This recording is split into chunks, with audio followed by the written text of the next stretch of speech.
Conflit au Moyen-Orient a fait monter le prix du baril de pétrole.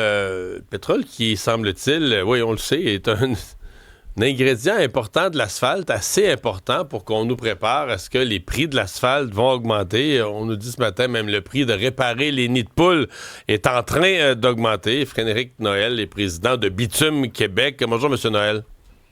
Bonjour, M. Dumont. C'est quoi l'importance de l'ingrédient pétrole, hydrocarbure, dans l'asphalte, dans une tonne d'asphalte?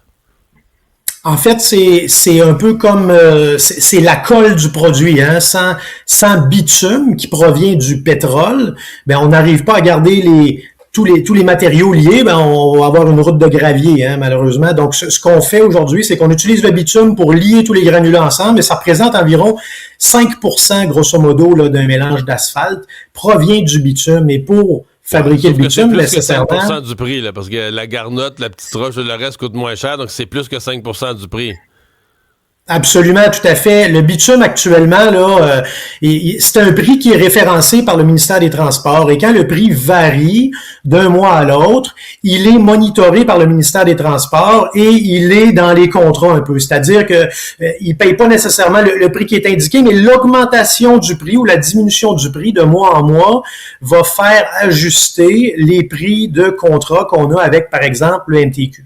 Certaines villes, certaines municipalités utilisent aussi cette clause d'indexation-là pour s'assurer de se protéger soit contre une baisse importante ou s'il y a hausse, ben ça vient protéger un peu le fabricant d'enrobés.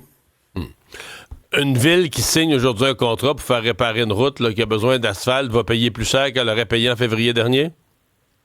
Bon, là, il y a toute une mécanique qui s'installe naturellement, OK? Donc, en début de saison, souvent, ceux qui sont allés en appel d'offres plus tôt, même voire, disons, quasiment à l'hiver, souvent vont avoir une chance de s'en sortir un peu plus. Les entrepreneurs, en début de saison, ont peut-être un carnet de commandes moins chargé, vont aller plus serré sur des projets, ainsi de suite. Quand les carnets de commandes vont commencer à augmenter, ben là, c'est sûr que ça va se serrer un peu et naturellement, ça fait quelques mois, depuis la guerre en Iran, on a quand même vu une conséquence très importante sur l'augmentation des coûts du bitume causés par le prix du pétrole. Et également, une chose qui est très importante à noter, c'est qu'il y a un des ingrédients principaux dans les bitumes qu'on utilise, c'est un polymère qu'on appelle. Ce polymère-là, il augmente l'élasticité des bitumes et ça fait plusieurs années que c'est utilisé. Et les polymères sont pratiquement tous fabriqués du moins, je dirais 90%, 80% en Asie. Et comme on sait, ben, le pétrole qui est transformé en Asie provient essentiellement du Moyen-Orient. Donc, pour fabriquer ces polymères-là, c'est des produits qui préviennent la pétrochimie et ces polymères-là, ben, il y a même des usines de production de polymères qui ont dit on ferme notre production parce qu'on n'est pas capable de s'approvisionner dans les produits pétrochimiques servant à la fabrication des polymères. Donc ça, c'est un élément très important aussi. Peut-être qu'il va y avoir une augmentation des polymères, du prix des polymères, pas peut-être, en fait, on l'a déjà vu plutôt, je me corrige, mais également, il y a même, on se demande s'il ne pourrait pas y avoir pénurie de ce polymère-là. OK. Donc, vous dire, on pourrait manquer d'asphalte cet été? Dans un cas extrême. On pourrait manquer d'un ingrédient pour fabriquer le bitume de façon convenable. Après ça, il y a des bitumes pour lesquels on ne nécessite pas de polymères, mais pour tout ce qui est MTQ, les polymères sont nécessaires.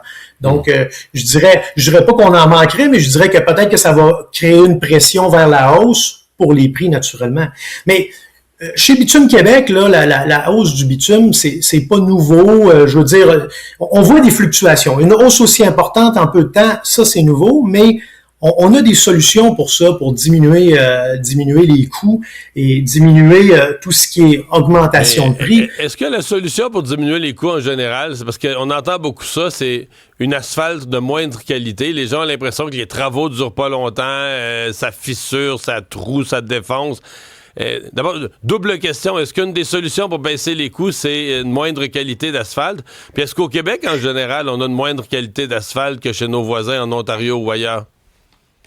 Non, absolument pas. Au contraire, je dirais qu'on est égal, même, je pourrais même dire que dans certains cas, on est supérieur, même que parfois, je vois des problématiques, moi, Je vois des situations où ce que les critères d'utilisation, les critères de qualité de certains ingrédients comme le bitume, ils sont hyper élevés. Même que des fois, on n'a pas besoin de ce critère-là de performance d'un bitume pour un endroit donné. Je vois même certaines situations dans certaines directions territoriales du ministère des Transports pour lesquelles les bitumes qui sont choisis n'ont même pas de valeur ajoutée, mais sont d'une qualité très élevée. Donc, je dirais que non, absolument pas. Mais le problème, c'est toute une conception généralisée. Actuellement, j'aime pas beaucoup donner des analogies un peu banales, mais il y en a une qui m'a quand même marqué d'un Ontarien qui m'a dit l'autre fois, il m'a dit, quand votre matelas sur votre lit n'est plus bon, ben, changer les draps ne changera rien. Donc, l'idée, là, tout se joue dans la fondation d'une structure de chaussée. On pourra remettre de l'asphalte. Et je comprends tout à fait la population quand elle voit nos membres travailler, poser de l'enrobé bitumineux, poser de l'asphalte, mettre des cônes, perturber la circulation, et qu'on recircule là après 2 mois, puis qu'on voit déjà une détérioration après 2 ans. Je les comprends, les gens, mais souvent, c'est les choix de travaux et d'intervention qui sont problématiques. Vous voulez dire, on remet de l'asphalte comme une couche de peinture sur un mur pourri. Là. Le fond de la route est instable, le fond de la route est mal drainé, etc. Puis là, on remet une couche d'asphalte là-dessus, ça tiendra pas. Là. Exactement. Ça va craquer, c'est exactement. Exactement. C'est une des plus grandes problématiques, c'est celle-là. Et les coûts d'augmentation de l'enrobé, de l'asphalte, est lié actuellement avec un conflit qui va être temporaire. Hein, je veux dire, une guerre, ça se termine toujours. Des fois, c'est plus long, mais ces coûts-là, c'est pas nouveau qu'ils augmentent. Et c'est pas nouveau pour différentes raisons. Et entre autres, des coûts augmentés sur les enrobés bitumineux, sur la pose. Je vous donne un exemple très, très marquant. Quand on veut faire une section d'autoroute et puis qu'on se dit, on veut pas qu'il y ait de cône orange le matin ni le soir, et puis que là, on fait des travaux qui sont dans une fenêtre très, très courte, par exemple, pendant une période de la journée. Mais on a mobilisé toute une équipe et puis on travaille, mais on travaille sur des très petites fenêtres. Alors, mobilisation, démobilisation, travaux de courte période, c'est un exemple de travaux qui coûtent plus cher, naturellement. Suite à ça, il y a une augmentation sans arrêt des spécifications des matériaux. Et puis, encore une fois, je pense qu'en tant que société, on doit se questionner à savoir, on a une excellente qualité d'enrobé aujourd'hui, excellente qualité d'asphalte. Il faut travailler sur nos fondations, mais est-ce que des critères et puis des spécifications, il faut toujours les augmenter quand il n'y a pas de plus-value, selon moi? C'est là le problème. Et ça, c'est lié à un manque de communication, un manque de communication entre les donneurs d'ouvrages, essentiellement le ministère des Transports et les utilisateurs de bitume, ceux qui posent l'asphalte. Quand il y a trop de contraintes à poser de l'asphalte, naturellement, et que le risque commence à élever, ben, comment un entrepreneur va réagir? Ben, il va se mettre des marges de sécurité. Oui, je comprends. Eh bien, Frédéric Noël, merci d'avoir été avec nous. Au revoir. Ben, merci, ça m'a fait plaisir. Au revoir. Quand même que ça va coûter plus cher. De toutes les manières arrangées, ça va coûter plus cher poser de l'asphalte cette année. J'ai beaucoup aimé ta réaction concernant la qualité de l'asphalte chez nous. Non, mais je comprends ce qu'il me dit en même temps. C'est sûr qu'il n'y a pas tort. Je veux dire, on l'a tout fait une fois dans notre vie. Repeinturer une galerie, puis à un moment donné, il y a des barreaux qui sont un peu pourris, puis on se dit, waf, moi, ils endurent de même, je les change pas, puis tu repeintures par-dessus, mais je veux dire, l'été d'après, oublie ça, ça va être tout arraché. Mais c'est sûr qu'on le fait. On le fait avec nos routes. Sur la messagerie, c'est, là, est-ce qu'on devrait utiliser d'autres produits? Est-ce qu'on devrait se tourner vers le ciment? Il y en a plusieurs qui doutent, finalement. Le béton, là, mais il y en a quelques-unes, des routes en béton, ça coûte beaucoup plus cher, mais c'est vrai que il y a des défenseurs du béton qui disent en milieu urbain, là, les entrées de ville, les routes qui sont chargées d'auto tout le temps, on devrait pas économiser, on devrait y aller sur le béton. On va tout mettre ça sur le 0,3. Les chemins de garnotte, ça irait mieux. De pierre. Bon, qu'est-ce qui se passe à la négociation avec l'Iran? Bon, voici les dernières nouvelles. Donald Trump qui a repoussé de 24 heures l'expiration de sa fameuse trêve avec l'Iran. Là, initialement, ça devait prendre fin, mais dit vouloir donner une chance à la diplomatie. Plus ce soir, c'est demain soir. Exactement. Donc, c'est demain soir. Hier, le président américain aussi a réitéré que si aucune entente n'était conclue avant la fin du cessez-le-feu, il va recommencer à bombarder l'Iran. En entrevue avec Bloomberg, Trump a affirmé qu'il est hautement improbable que la trêve soit à nouveau prolongée au-delà du délai qui a été accordé. Je sais pas, moi. Ça, j'ai hâte de voir. Pas ça. Il a encore une fois conditionné la conclusion d'une entente à la réouverture du détroit d'Ormuz. Parallèlement à tout ça, J.D. Vance s'envole aujourd'hui pour le Pakistan. C'est lui qui va mener la délégation américaine à Islamabad pour négocier un accord de paix avec l'Iran. Le problème... L'ami Stéphane Bureau nous disait tout à l'heure, il partira pas. L'avion décollera pas tant qu'il sera pas sûr à 100% qu'il va y avoir des Iraniens à table. C'est ça, c'est le gros problème, parce qu'actuellement, il n'y a aucun représentant de l'Iran qui était sur Qui a place confirmé. pour l'instant.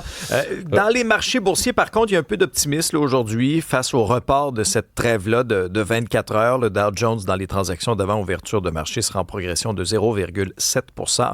Scénario similaire pour le S&P 500 et le Nasdaq. Mort d'une Canadienne sur un site archéologique au Mexique. C'est mystérieux. Ben oui, c'est très mystérieux. Là, la présidente mexicaine Claudia Sheinbaum qui doit se prononcer sur cette fusillade qui a coûté la vie à une Canadienne hier. Je vous rappelle qu'un tireur a ouvert le feu sur plusieurs personnes sur un site archéologique avant de s'enlever la vie par la suite. Il y a 13 autres personnes qui ont été blessées, dont un enfant colombien. Les autorités fédérales ont retrouvé aussi une arme à feu, un couteau et des munitions sur le site. Quelles étaient les motivations du tireur? C'est pas clair pour l'instant. C'est la police et la garde nationale qui ont été mobilisés sur la scène de crime. Théo? Ressenti moins 6 ce matin. C'est une belle journée. On a une superbe séquence de soleil. Demain, un peu plus nuageux en matinée. Après, alternance soleil-nuage. Températures qui sont stables. Ça tarde à se réchauffer.